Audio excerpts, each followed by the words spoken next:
here's one thing I noticed for myself, right? So, well, I had like a lot of I had kind of a disorder, I guess, where like I had some intimacy issues where I couldn't.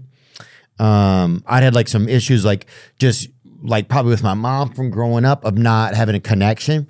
And so if I got around a woman, I got very nervous, right? It was like a very extremely nervous, right? So I think it made it like once I saw pornography, I was like, okay, well, here's a way that I can be near a woman or near as a female where I can have some form of intimacy without having to have a real person there. So that for me was, it was okay. It made sense that's how I adapted to it as a kid or how I understood it as a kid. It makes sense. But as an adult, it didn't help me at a certain point. And then the secondary part for me was,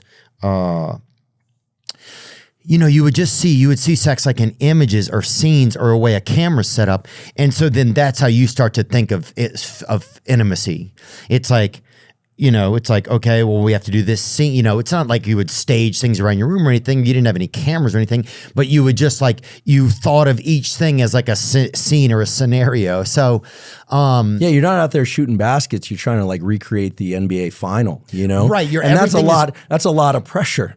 So it was a ton of pressure. So it was like, and you almost couldn't even, there was no real connection. So that for me was a real cul-de-sac of like trying to figure out how to evolve like intimately, and it's some of that's taken a long time to get through, and different like not classes, but like ayahuasca really helped me a lot. Different medicines helped a lot with like just unbinding all that anxiety that was just like this young person who just didn't know how to relate to females, Yeah, I think it's a really important conversation. If I may, it's huge. Listen, like I said, I'm 49 now, but I am forever grateful to my first girlfriend. I was a virgin when she and I started sleeping together. She had slept with this other guy. All I knew about him was he was like some buff football player. I'm like the skinny skateboard kid. Oh, dude, my first girlfriend slept with a dude before me who wore a cape, dude. A fucking... he wore a cape? Like, fuck, dude, what the heck? Yeah, listen, I remember going into that like any young male thinking like, my goodness, this is a lot of pressure. And one of the things I'm so grateful to her for is, we were able to talk a bit. At first, no, it was just like, you just want it to go perfect, right? Yes. You just want it to go perfect. And I will say, one of the huge mistakes people make, maybe we can save some people, some men and women, young men and women, some serious stress. One of the huge mistakes people make is to try and take that edge off with alcohol. Oh. First of all, it starts to really muddy all the consent stuff. So you're already playing with fire, right? Because when people are inebriated, they're not in their right mind. Yeah. Right? So the other thing is that by chemically removing that stress, many people come to depend on those chemicals to relax, and they don't learn the skills, right? As I always joke, now it's not a joke, it's serious. Nowadays, like every young male who wants to like get a little bit, jacked is like, should I take TRT? And I'm like, dude, you're 25. You're already filled with testosterone. They're like, yeah, but and you're like, learn how to train, learn how to eat. And when you're in your late 40s, talk to a doctor, freeze some sperm because it's going to shut down your sperm production. Maybe then, but like just chill. And in the same way, it's like I think there's immense pressure. There's also something that's happening now that I hear about a lot, which is from the beginning of time, women have talked to one another. Mm-hmm. Okay. I had the chatty Cathy. You heard of that term? No, is that what it's called? Yeah, it's a famous term. Who brought it up? Let's get to the bottom of that term really quick because people have heard it a lot, and you don't know where it really started. Do we know that the phrase chatty Cathy originally came from the name of popular talking doll manufactured by Mattel in the 1960s? The doll's pull string mechanism played pre-recorded phrases when the string was activated, like "You don't make any money" or "You get your own dinner." I made those up. But damn, Cathy's a vibe. Look at her. She had bucktooth, a little bucktooth there. Yeah. Back when you get a good British gal. But go on. Was there anything left on that information? Over time, the term chatty Cathy became a common idiom to describe someone who is especially talkative. And I'm just joking, ladies. But that's interesting where that came from. I never knew. Always heard that. I never heard that term. So I had the great benefit and the disadvantage as well of having a sister, right? Okay. Having a sister is great because you don't think women are weird. Like I grew up with a girl living next door to me, and my sister. true. We shared a bathroom, all that. But I also heard the way her and her friends talk about boys.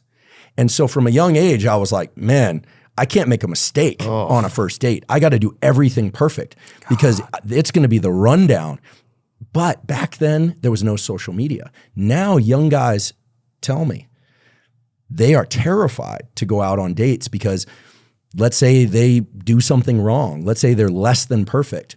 They are very concerned it's going to end up on some site and they're going to be shamed. And I'll tell you, I do think, and of course I take the male perspective because that's the only body I've ever lived in, but I do think that a lot of the complaints about, there are no men today, young males like in the 20s and 30s, a lot of these guys are terrified because they feel like everything's potentially going to become public, positive or negative.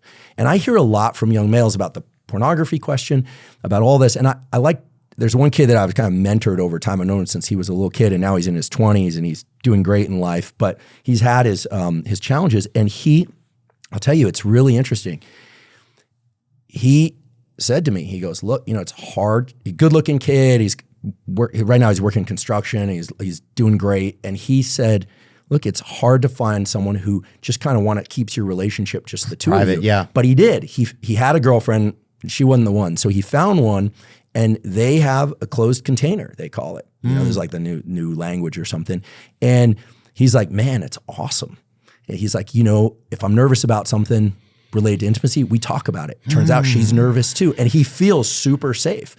But he had to literally ante that up because where he went to school, I won't say where he went to school because he'll murder me. Yeah. But it's like State. the opposite. Arizona State, right? Exactly. There's all this stuff about people talking behind the scenes and then posting it to the internet. And that's enough. And so that drives guys more into the loneliness and isolation of porn and substance abuse. And so I'm not blaming women here. I'm not blaming men here. I'm just saying that when it comes to intimacy, everybody's nervous about that, right? When I was a kid, there was like Dr. Ruth and there were those books. And then you had this thing called experience, and you'd have to, that went well, that went less well, that went really well. And then over time, you learn how to have the communication and enjoy yourself in it. Yeah, but it's hard. It's difficult. Now you can have a thing where it's like, say you go out on a date with a girl, and then they could make a video like, oh, this guy tried to kiss me, what a lose. But I guess guys could do that too. But just the risk of that on either side, it's like, then that wins. It's like, how many times are we going to let technology defeat what just means being human, right? And at what point do we start to choose like, hey, I'm going to make a moral, a choice for myself, and whoever I'm going to date with, maybe have a talk with them first or something but it's like every time it's like technology is the one that seems to take away like things that used to be so real to us. Yeah, because then you're both in a cave, you're both just masturbating or whatever, and you're both like brokenhearted in some semblance, it seems like. Is that crazy to say that? No, I don't think so at all. I mean, listen, text messages, I hate telling people this, but like everything you text is potentially public. Yeah. I don't care if you're a public facing, AKA famous person or not. And that terrifies people. At the same time, there can be great intimacy through writing. My first girlfriend and I wrote each other letters for years. I still have letters from girlfriends. Yeah. And, I cherish those. I don't break them out too often. If you have a new girlfriend, you got to hide those away pretty carefully. But I assume anyone I date's got those, from their former relationships. Yeah, every now and then. I'm not bothered by that. I mean, that's part of their experience. You go get them out. But I agree, man. I get nervous because sometimes like for a date or something I would like to do, let's do a Zoom call or something first, because it's like, especially if we live a little bit away from each other, let's see if we even talk well or something. But then you're worried like, well, is somebody recording this or what's going on? Yes, but they're recording it. Yeah. No, I'm just kidding. Could be. Listen, the old stereotype was girls feared getting slut shamed. Right. Guys feared getting dork shamed, like loser shamed. Yeah. Right? It's been said by the evolutionary biologists. Donnie's a loser, dude. And they speculate a lot, but the evolutionary biologists will say, woman's greatest fear is violence from a man. man's greatest fear is being laughed at by a woman. Oh, God. Right? And you're right, exactly. And so there's this battle nowadays. I'm glad we're talking about this because there's this kind of unspoken battle between the masculine and feminine forces. Well, it's just funny you say that because I just realized that the majority of my childhood was some woman, I don't even know who it was, laughing in the distance in my head. Oh, man. Well, and like especially when I got into puberty and that kind of time. And there's nothing that feels better than, feeling like you can deeply satisfy your partner and they're devoted to you and you're devoted to them. It's a wonderful, that's the stuff that, love and marriages and families and, to be direct, great sex are made of, right? But this is one of the most important conversations to our audience because I think this is the thing it's killed, relationships are falling up. It's like, if this doesn't get fixed now, it's going to be, I think it's, societies can change and end really fast, especially with like technology now. To me, it's just like we're at a crucial moment for relationships. I totally agree. Young guys approach me a lot about the porn thing, about concern about like, are they going to be shamed on one of these sites if they, do something wrong and I'm not talking about like wrong, like they were forceful. I'm talking about wrong, like they made a mistake or they said something dumb or, I think What's a lot that one, Nick? Didn't you have a site you're pulling up? This is one right here. Are we dating the same guy? Women turn to Facebook to uncover cheating and violence. Experts say use of groups to warn others about dangerous men is indictment on government's failure to keep women safe. This is from The Guardian, so it's obviously very pro the groups, but there's negative consequences like people being reported just for dating multiple women that they're not exclusive with and stuff like that. But it's very pro who, you said? The Guardian is very pro the app as like an empowerment for women, the way they can stay safe. Yeah, well, I think apps that protect people against violence are great. I think that, if you look at the data on infidelity in and out of marriage, it's equally distributed between men and women. Okay, it's equally distributed. So there's no men cheat more than women. It's clearly equally distributed. So the data play that out over and over again. You look at divorce data, but you just look at self-report data, all different forms of data collection that really orient towards honesty because people lie all the time in studies and statistics. Yeah. But point to that.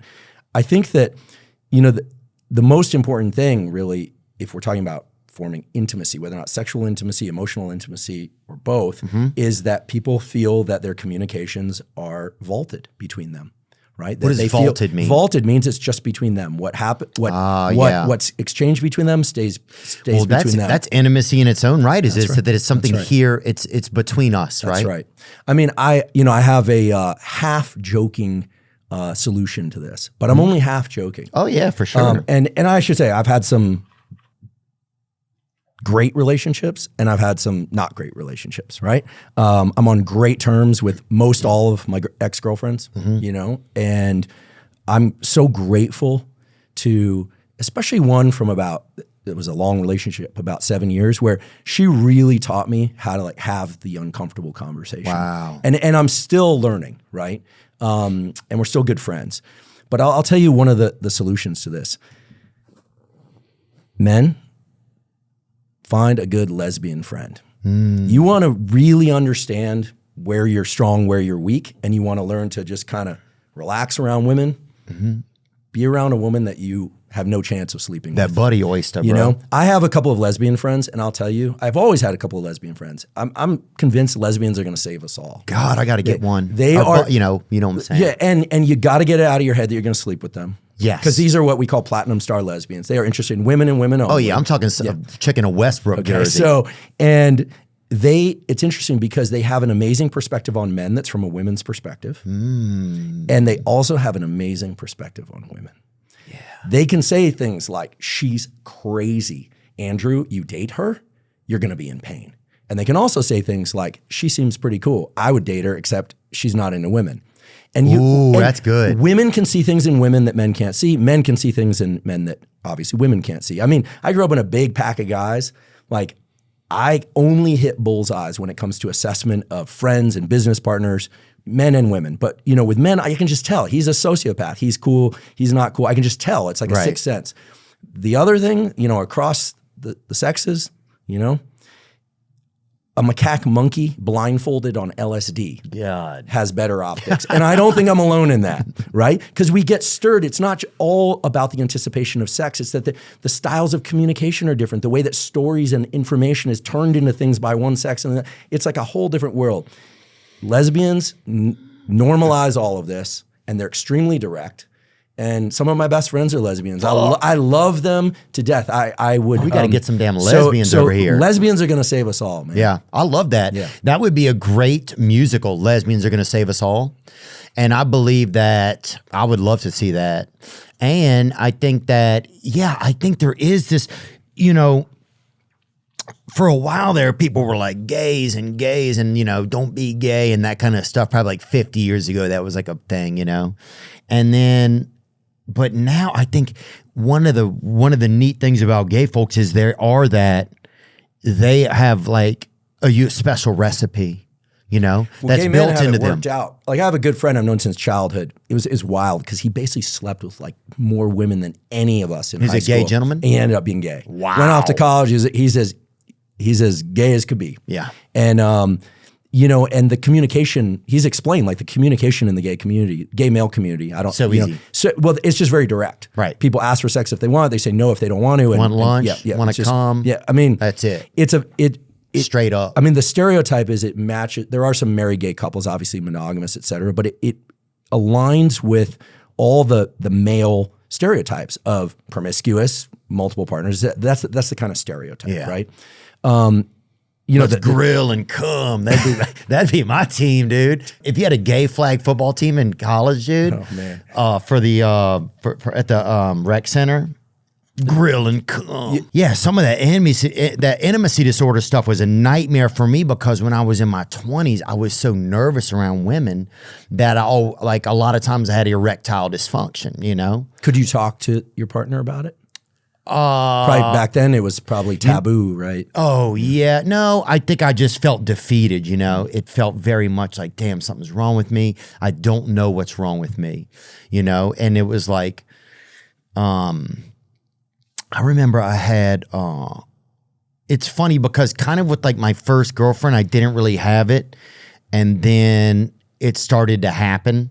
And then the same thing happened with my second girlfriend. And then after that, once I kind of got into like age 23, or like 24, it was like a problem for a long time. So It was like a bug in your brain. Oh yeah. So once it was like, I knew it was there, then it was like always this thing. So, oh fuck, I can't even, I forgot about all these nightmare times where you'd be on a date and you'd be like, how's this date going? And then like, are we gonna get like intimate? Then what's gonna happen? And I would like, I remember like, I would eat like, those gas station wiener pills, like, like Black Attack 40 or whatever. I've seen them on the counter. No, they don't work, dude. I think they're all just caffeine and stimulants. It was, bro. Can't be good. Can't be good. One of them I took, just zoom in on some of those.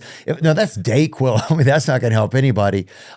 Triple Green, Rhino 87, Macho Man, White Black Guy. That's a crazy name for one. Wait, what? Yeah, I made that up. Oh, okay, I didn't see that there. I thought I have a visual defect or something. Oh yeah, Body Beast or whatever, King Kong. But nowadays, a lot of this has worked out because the drug tadalafil, also known as Cialis, was developed as a way to increase blood flow to the prostate. By the way, every male 35 or older, this was suggested by the director of male sexual health at Stanford School of Medicine, Mike Eisenberg. So I'm not just pulling this out of nowhere.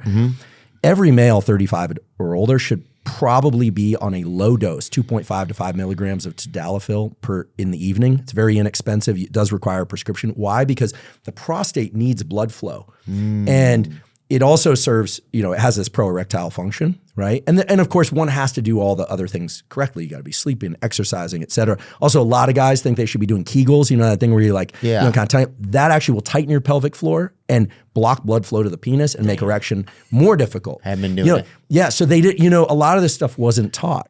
I remember I would take some of them so much sometime. I remember one time I was trying to like perform, like have sex with this gal or something, and I'd taken so many of those wiener pills, my nose just started bleeding. Oh no! All over this woman, and I was like, no! What is happening? Did she freak out? Huh? I don't know. It was in Miami. We had like a belly full of crab or whatever. But it was like this nice crab place, but it was like, and my nose just, it was just like, that was crazy. But it just became this crazy dance in my head where it was like, wiener pills, trying to be normal, like trying to calm down, like putting ice in my shirt, just all these things to like chill, like just be able to be normal for sex. That shit was a nightmare. Yeah, I mean, it was a nightmare. And then you're stuck in this universe where becomes like your whole battle, and then you get afraid to even talk to girls sometimes or relate to them because you're like, well, what, if I take a girl down this road and it's not able to work out, then who am I? Then where am I at? Yeah, and then imagine that, but layered on top of that is the fear of being shamed by. Listen, I don't know that I'm just going to bring it up. I don't know the specifics, but I remember hearing a few years ago there was a comedian who was like shamed for being bad in bed or something. Mm-hmm. Was this like, and that was one of the first he was kind of canceled for being bad in bed. Wasn't that? That was. I don't know. All right. Well, and listen, if there was like coercive stuff or whatever, I don't know, but I wasn't there. Obviously didn't read the article either. But I think, you layer on top the fear of being shamed, right? And all of a sudden, like you're talking about, like collapsing a young male's existence. I mean, I think, like I said, for the fourth time, forgive me for repeating myself, 49. So you look young, man. Thanks, man. I feel good. Well, listen, I quit drinking. I never drank that much, but also I've been doing things that I love. I was going to say that one of the things that'll keep you young is dopamine. Really? Not from pharmacology, but being in pursuit of things that you love. We'll Positive anticipation. But I think that let's go into that in just a second, but let's finish out this, what you were saying. Yeah, I think that, I benefited tremendously from being open with that first girlfriend. Yes. That first girlfriend just saying, hey, like, she had this like buff boyfriend in another school, but actually it was wild because he ended up killing himself. Mm-hmm. And that was years later. Yeah. And I remember thinking this guy was like the football hero, right? Oh. He ended up committing suicide. And I remember thinking, wow, I thought in my mind, he was like, couldn't be outdone, right? Yeah. And so talking to her, I remember her just saying like, first she said something like, we were kids, right? We were like 16, and she said, you're wonderful. And I remember thinking like, I don't want to be called wonderful. Like I'm trying to get good at this thing, right? And I think if I've learned anything, like if I could send like a all points bulletin out, it's like everything we know about the erectile response is that it's what we call parasympathetic. It comes from the relaxation response. Orgasm is related to, it's almost like a stress of sorts. It's pleasureful, but high arousal. Yeah. The key to all of it is a lot of exhales, a lot of nasal breathing, and just slow the whole thing down. Yeah. Slow the whole thing down. That later once you're comfortable with somebody, if you got like 5 minutes and you're gonna like go for the quickie thing in the kitchen before you leave to work, okay, that's a whole program, right? Okay, that's like that guy Lethal Shooter on Instagram, the guy who can make a basket from anywhere. Like he worked up to that. Right. What you're trying to do is slow down the whole thing, and get into sensation. You got to get out of your head. Yes. Now, it's one thing to say get out of your head. It's another to do it. So the whole process there starts with just only going so far as then you communicate with the person. Slow down. These things have a real beauty to them because when people start entering that dance and communicating well with one another, all of a sudden, like the magic of biology takes over. God, yeah. And then someone thinks, oh, well, now it's going to go back. Then you just kind of restart and do the whole thing. And nowadays, I think young males go quickly. They're like, I'm going to take 20 milligrams of tadalafil, this, that. Listen, that probably would help. But learning how to do this thing that we call intimacy, right? I mean, intimacy is a lot of things, but knowing that what's happening there is between the two of you. And that also means you guys, because there's also been a long history of men talking about all the women they slept with, and then that doesn't feel good necessarily to the other women. For sure. The art of intimacy is something that we've lost. And listen, I'm not saying that all sex has this element. You know, sometimes people just want to get together and get raw, but that's an advanced skill that you may or may not want to engage in. Right. And I think that slowing the whole thing down, like, hey, we're going to be together in bed 4 times before we ever actually have intercourse. Like it's weird to look at you while I say that, but you know what I'm talking about. No, hell no. It would have been great. This is the kind of thing that can transform, not only avoids problems, but can transform your notion of like what's possible in relationship. Yeah. Oh, I had to slow. And then once that intimacy is set, then there can be some, more adventurous exploration at speed. But, it's all about slowing that thing down, slowing the whole process down. Yeah, dude, I remember this freaking, my girlfriend at the time, I was like, I thought I couldn't get an erection, right? So I had her call me a different name, like we were making out. that was your solution. Well, this dude Robert in our grade was getting mad erections. Everybody was saying, and I'll be like, call me, and this is so embarrassing, but I'd be like, call me Robert. And it didn't fucking help. And she's like, it was just the most embarrassing. That shit was super embarrassing, dude. Because even if I was Robert, I couldn't even get an erection at the time. So that was horrible. Trying to think of what else happened. Dude, I've gone, over the years, I've gone, down the gamut of all of it, like hiring escorts or, thinking like, oh, we need more than one part. Like all that, like just thinking like all these things would change it, drugs, alcohol, like all these different things to like trying to fine tune how I would feel okay. I think even just to be in like a